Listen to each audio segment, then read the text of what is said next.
United States is not the land of the free and the home of the brave. It is the land of the fee and the home of the slave.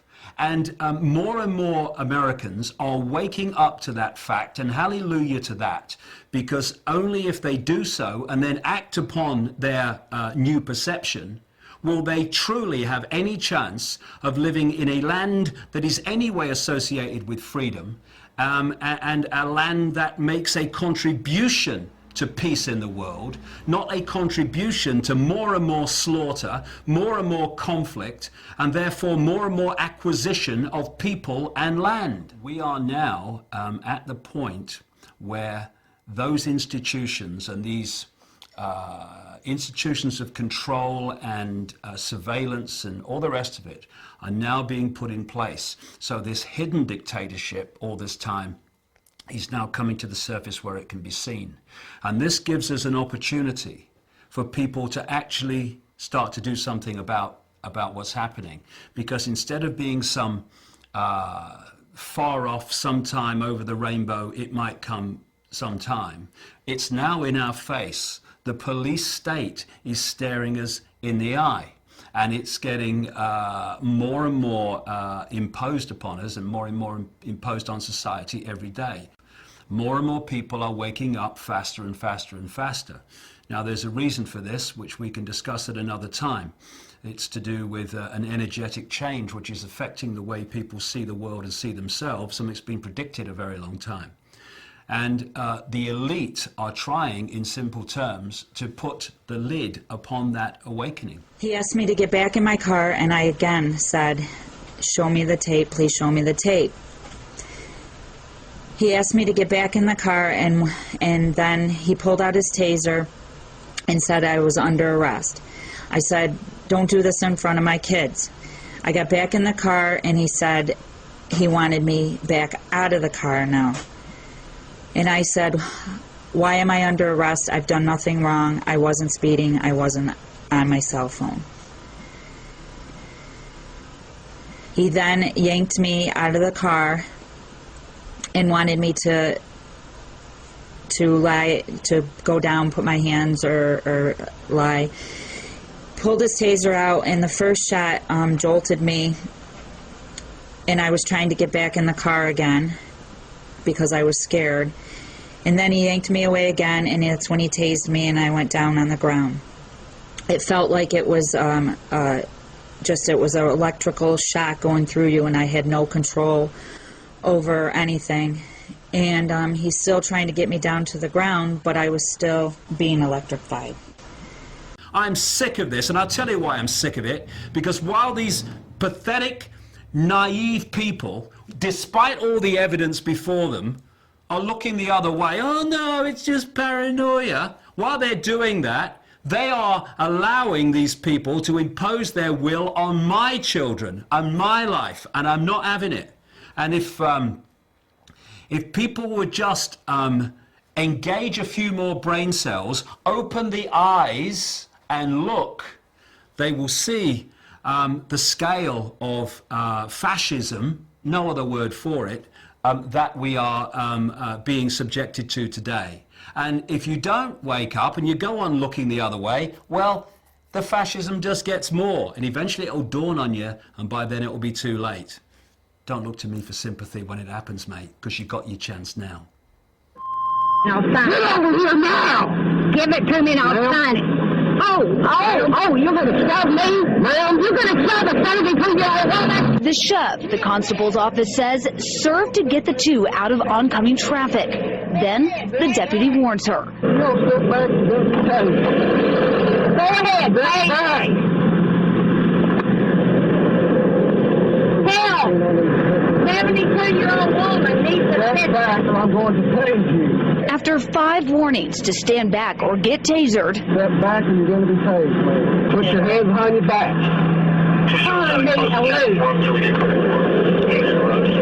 I'm getting back in my car. You're going to be tased. Stop. I'm getting back in my car. No, ma'am. Tase it. Get on the ground. Get on the ground. Now put your hands behind your back. Put your hands behind your back. You're going to be tased again. And if they, the people sitting on their backsides and sitting on their hands and looking the other way now, don't join with those who are challenging this gathering police state, then those who are challenging it now, who've understood what's happening and the methods used to impose it, they are going to be not with us when the knock comes on their door. Oh, I've just had a knock on the door. What do I do? Go down the concentration camp, mate. There's loads of people there who were telling you years ago that this was coming. You were watching the soap at the time, remember?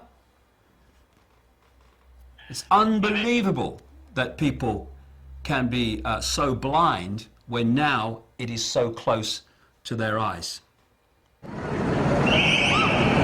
Those who remain, by order of the City of Pittsburgh Chief of Police, I hereby declare this to be an unlawful assembly. I order all those assembled to immediately disperse. You must leave the immediate vicinity.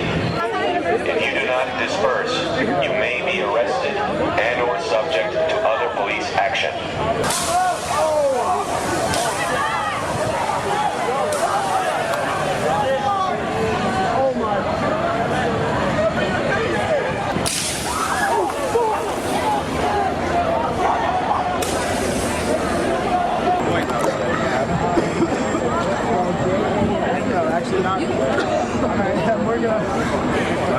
I'm speechless. I am. Good Lord.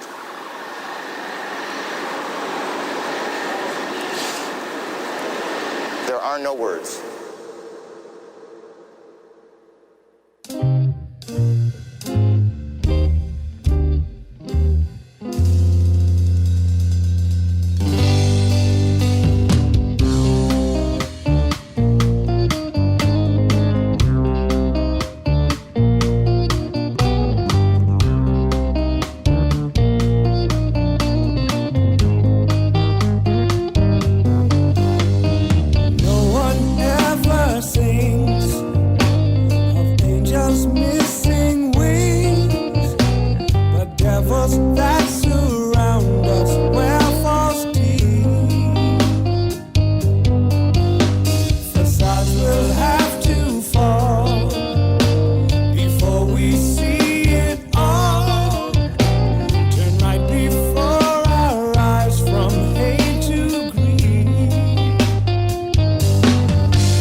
Could you explain the reasons for all of this, sir?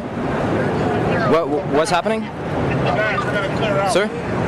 Could you explain what's happening? Why we have to disperse? What you see with people is that they're desperate to hear what they want to hear. And they're desperate for people to say, oh, no, these conspiracy theorists, they're all crazy, you know, they're all paranoid. It's not really going on. It's ridiculous. And this is done to protect you. This is done for you. You know, we're the government. We care for you. This is why we're doing it. So you go to sleep, you know, watch the telly. There's a game on in a minute, and you'll be fine. And we're just going to build another concentration camp. Okay, see you later. And what we need to do is stop this self-indulgence of picking up what we want to hear and trying to get ourselves to believe it. There's not a problem here. And actually look it in the face and realize that, if anything, George Orwell understated what we are heading towards unless we step up en masse and say enough, no more. So, are we going to make a stand now and draw a line in the sand and say here and no further? In fact, we're going to roll this back? Or are we going to wait until it's got really, really extreme, by which time there'll be so much infrastructure in place that drawing a line in the sand will be a serious challenge? And it's no good. I said to some policemen in Parliament Square a few months ago, ask yourself, when your child says to you, Mummy and Daddy, what were you doing when the police state was introduced? Oh, well, I was watching the telly, honey. Or in the policeman's case, I was helping to introduce it, dear. That's the situation we're facing. I'm sorry that I'm struggling to find words, because words fail me. The idea that governments, with their record, have the interests of the people at heart. Anyone who believes that is basically a lost cause in terms of understanding what's happening in the world. And I'll just leave them to get on with it. And when the knock comes on their door, don't call me. If people don't like it, well, they just have to do the other thing, because this is how it is.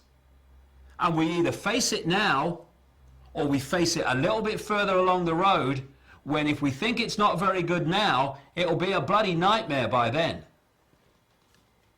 It's time to lift the arse off the sofa and bring an end to this nonsense, because otherwise we're just building our own prison cell or sitting around while someone does it. Is that sensible? I think not. Rise like lions after slumber in unvanquishable number.